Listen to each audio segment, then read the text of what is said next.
Hi, my name is Ibis Valdes. I am the CEO and founder of Ibis Valdes Consulting LLC. I'm a diversity and inclusion consultant, and what that means is that I help organizations to press pause and refresh their brand, their work culture, and their productivity through diversity and inclusion strategy. So let's talk about what happened at the Capitol building today and how this relates to talking about politics at work. So a quick recap for those who are just catching up.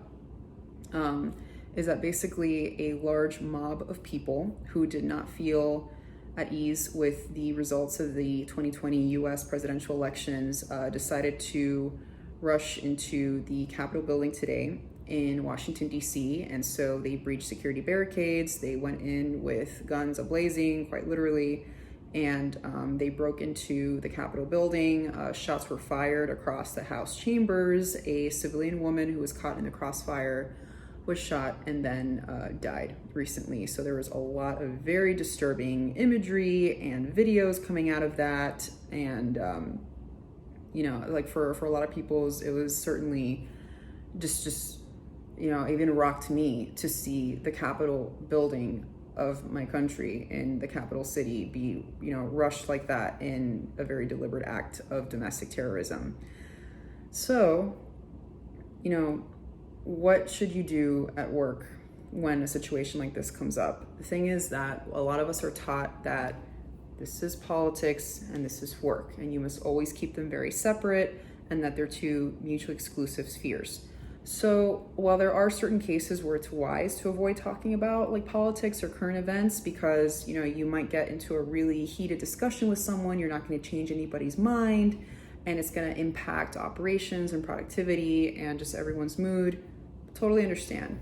But I think to stick to that attitude 100% 24/7 can actually be rather detrimental in some ways, because the fact is that politics is about policy and policy affects people. Okay. So, in this case, what I recommend is check in. Do not treat it like this elephant in the room that you're not even going to look at. This is obviously very disturbing, and people are having all kinds of feelings about it, feeling very unsafe, feeling insecure, feeling sad. So just check in with your team, with your colleagues, with clients. Hi, how are you doing? How can I best support you? Acknowledge there's a lot of really disturbing imagery out there, or this headline is just so, it's terrible. I'm so sorry.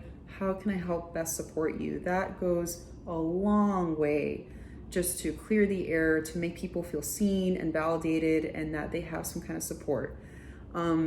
And also use this as an opportunity to get to know your team, colleagues, and clients better. What are things that they really care about? What are situations or things that make them feel excluded?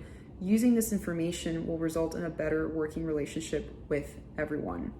And then lastly, I would say, don't wait until things like this happen to react. Try to have policies in place where, let's say, now I'd say lastly, be proactive, not reactive. So make sure that you have policies in place that if and when things like this do happen, if somebody, would work better from home, perhaps for the rest of the day, or, have like sick leave or just mental health days, check what you have in place to make sure that people feel that they have, a way to recharge, going through a situation like this, because again, it will go a long way to making people feel supported, to build loyalty, to build trust with the team, with individuals, with each other. If you have any questions, feel free to email me, DM me. I'm here to answer anything. And again, my heart goes out to everyone who was affected by the resurrection that had happened today. And I hope that everyone has a place to go and someone to confide in. Again, thank you so much.